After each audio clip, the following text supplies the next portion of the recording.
Trap season is already gone out, but I'd like to thank everybody for watching my videos, and I appreciate it a lot.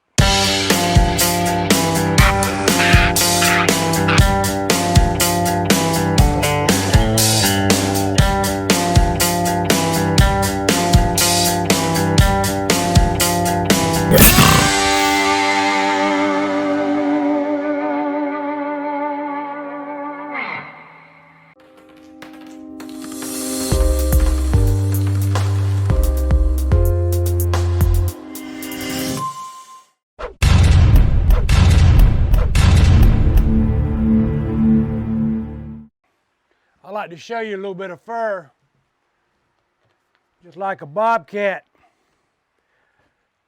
Some of them turn out real good.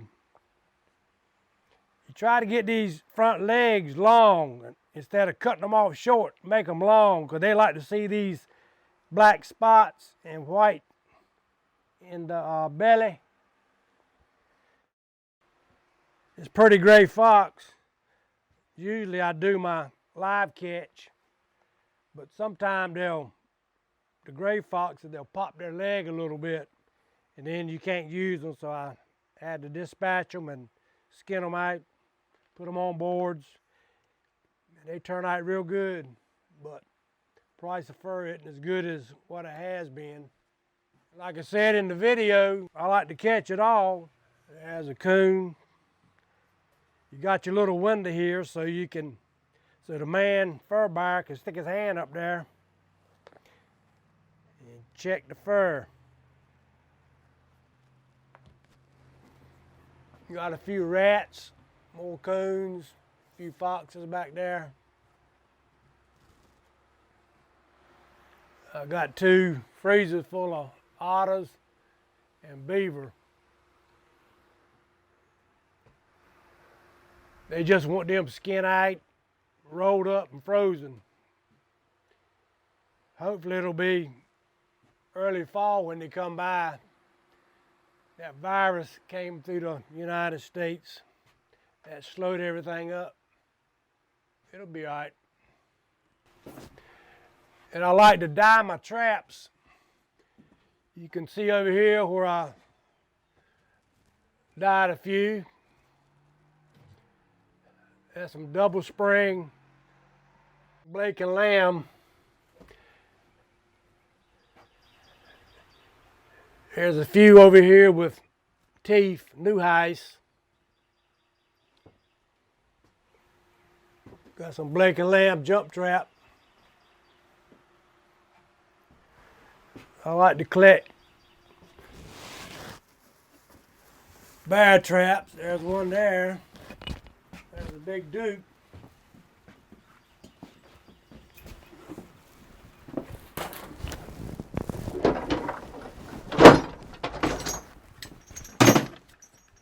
There's another one. That's an old baby there.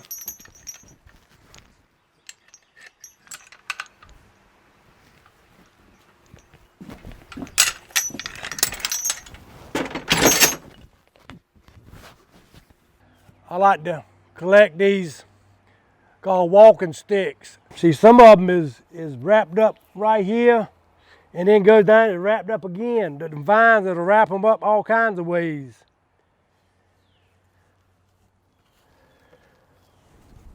But I'll clean it off real good, and what happens, it turns out like this here. I done a little paint job. I'm not a painter, but I picked that green. Got some turkey feathers, some wing feathers, and guess what this is? A bobcat foot. I took and skinned it all the way out to the toenails. Then I took borax and packed it all in here. Slam to the toenails, packed it in there so it would dry real good but not too hard, and it worked out just right. And I put it down on the top of the sapling there. Now you got a walking stick. I call them Indian dance sticks. I like to use a lot of different things, and I rotted out the bobcat skull. And there he is.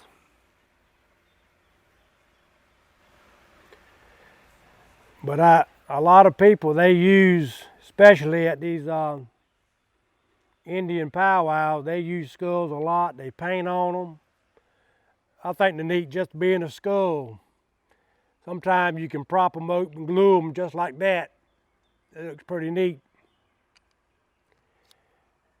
And I know years ago, I collect turtle shells. This is a box turtle shell. But this is perfect. But what I did, I took me took epoxy, and I took me a piece of slate, and I probably got it down to about 1/4 inch, maybe 3/16 of an inch thick, and I epoxied it in here, and it makes the best turkey call. So you need to try it.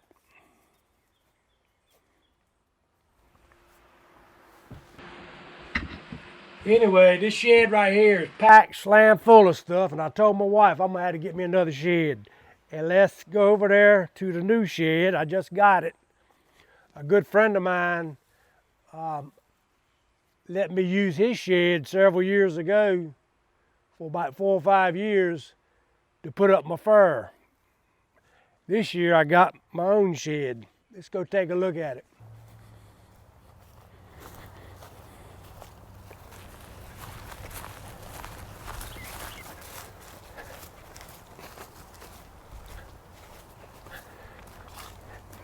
This is my new improved shed. It's a 20 by 12. It is an old hickory. And it's a good built shed. And I'm gonna call it my fur shed. Come on inside. No lights, not yet, but I got my table. I got my traps in here that I'm going to use. Got them in these boxes. These crates works real good. Well, you know what this is. It's a fleshing board. But I think I want to mine it in here, but I hadn't decided yet. But the way I did it, all I done was put it on the grind just like that. And I went to town, and it worked real good.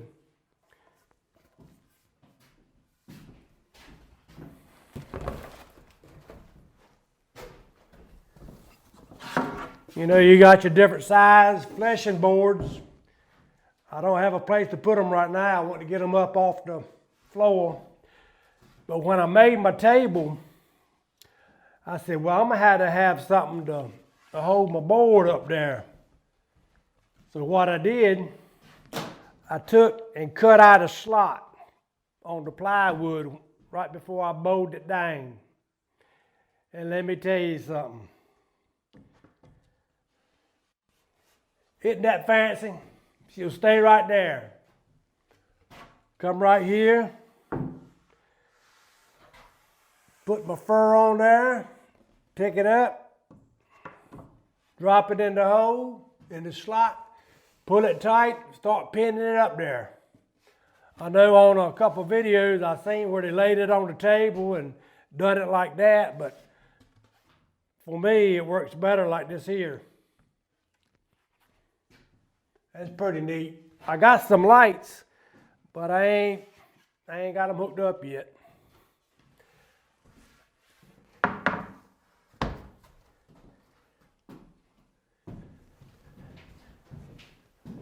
But it's been fun trying to get it right, and it's just the beginning. And I got this old rough cut 2x4. And believe me, it's a full cut 2x4, and it's from an old grist mill. And I found it up the creek when I was trapping up there. I brought it home. And what I'm gonna do, I'm gonna hang my fur after I get it on the board, and I'm gonna hang them from hooks. Let them hang right there. Then I'll have me a fan right over there, isolating back and forth, back and forth. That look pretty neat. Hopefully I'm gonna have me a little table right here where I could sit down and eat or do what I want to. Maybe I'll get me a little hammock put over there and spend the night out here. I really enjoy trapping. I could do it year round.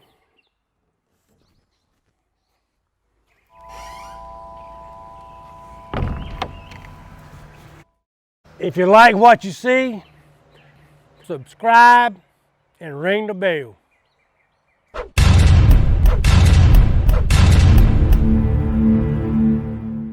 This rock right here, I found it right behind the house in the woods. They were clearing the land right behind the house. So we're probably a quarter mile from the river, Sawyer River.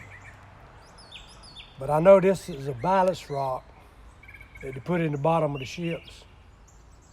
But they always just pick them up and throw them, you know, when they get ready to load up the cargo, they just threw them off.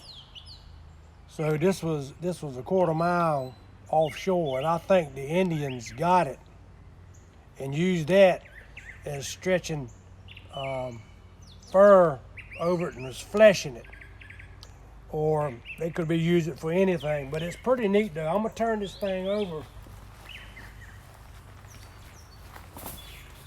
But look how that thing is, ain't that pretty? But that's pretty neat though. And just as smooth, they can lay that fur right across there and scrape that fur, get that flesh off of there.